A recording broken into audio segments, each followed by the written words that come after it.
A father story. I wrote this in 2021. Names changed for privacy. For weeks ago, I was supposed to be in Maryland for work.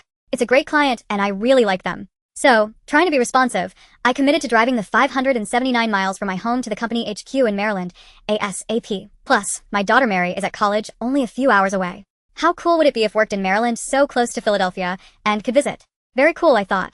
So, I was set to drive out on Sunday, January 31st. A storm came through that weekend, blocking the roads, so I started a day late. Early in Monday morning, I set out for the 10-hour drive. I passed through Indiana and Ohio, then made it to the south of Pittsburgh. That's when I hit State Route 40, south through the Appalachian Mountains. I drove through the Cumberland Gap with 26-degree temperatures and ice on the road. 9-degree grades driving 20 miles per hour, and assured I was about to slide off the road into a Motel 6 wall. I drove through one-hotel towns like Midlothian and Flintstone, in the dark, ice and hills. Trucks behind me, pushing. Heading downtown on I-270 toward Rockville, my windshield wipers were smearing the glass with a combination of fatigue and DC lights. I focused on the dim, distant taillights ahead of me just to stay in the road. I made it safely to Rockville. Thankfully. Upon arriving, I hoped that by the time I had to leave again the roads would be better. After checking into the hotel, I called to ask Mary if we could visit each other this weekend, since I was so close. She told me that COVID-19 cases were increasing this week, and they might lock down her campus. So I said okay. I do get that. I worked and kept in touch. After 2 weeks, I was due to go home. Mary told me that maybe soon she could have visitors, but it was bad for now. She's sorry. And she meant it. I said I understand, disappointed, but glad that we're able to talk. It was a nice talk. The kind of short, honest talk that people have when one of them is sure there would be another one soon. I hadn't even seen her yet, and I missed her all over again, with all my heart. During her high school years, I took jobs out of town to make good money to pay for her college. I saw it as an act of love, to give her options.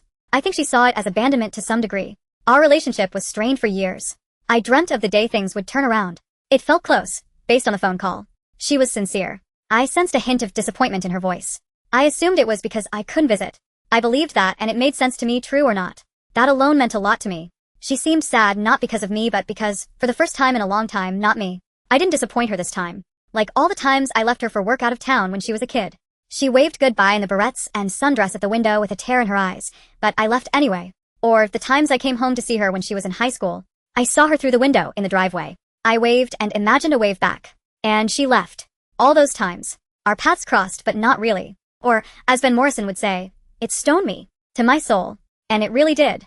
I promised to try again when I was back in town. I headed off home. Another 579 miles through the Appalachian Mountains in the ice and snow.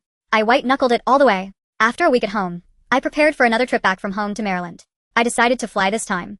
Last week over $900 was stolen from my bank account from identity theft. I called the bank and after 2 hours, had the charges reversed. It took several confirmations that I am who I am, but problem solved. I flew for work from home to Maryland, thinking everything was okay, debit card-wise. All good. I flew on a plane, rented a car, secured the hotel. No problem. Then it happened again while I was 600 miles from home. But this time the bank canceled my debit card. Without warning, a text message, or, God forbid, a personal phone call.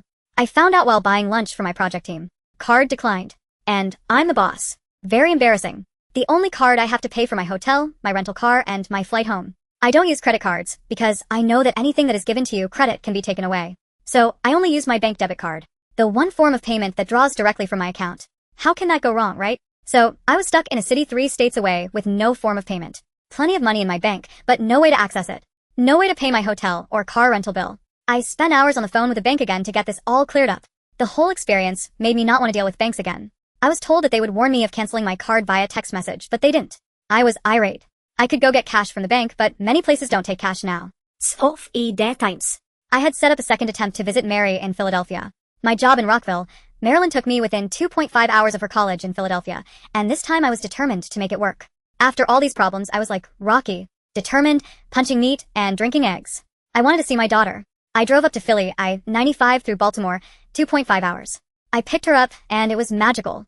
We walked through a park, feet soaking in the melting snow. Her idea. We called Nana and Grandpa, FaceTiming with the WWII generation, so happy to be a part of 3 generations talking together. We ate vegan chicken, also her idea. We bought snacks and laughed. At least, I think we laughed. I know I did. I hope she did. I kissed her goodbye. I hugged her more strongly than a dad should have to, but much less than I wanted to. I then drove 2.5 hours back to my hotel in Maryland. On the long, rainy drive back, I thought about her, and how lucky I was. I got to see my daughter for a few hours. How great is that? Then it struck me, out of the blue, I would do every bit of this all over again, every single bit of it, for just a few more minutes with Mary.